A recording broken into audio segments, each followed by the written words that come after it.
ఎంత వర్షం పడుతుందో చూడండి ఫ్రెండ్స్, అసలు మామూలుగా పడట్లేదు. గంట నుంచి ఓ డబ్బా కూడా కొట్టుకుపోయింది, అక్కడ పెట్టిన డబ్బా.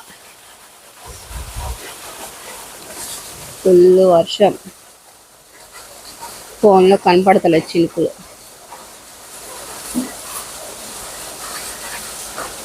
పెద్ద వాన వస్తుంది.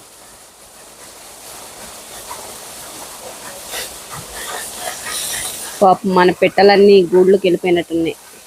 ఇలా వాన వస్తుందని తెలిసే వాటికి జాగ్రత్త పడతాయి అనుకుంటా. ఫుడ్ అంతా తీసుకెళ్ళి గూట్లో దాచుకుంటాయి. కెమెరాలో కనపడతలేదు కానీ చాలా పెద్ద వర్షం వస్తుంది.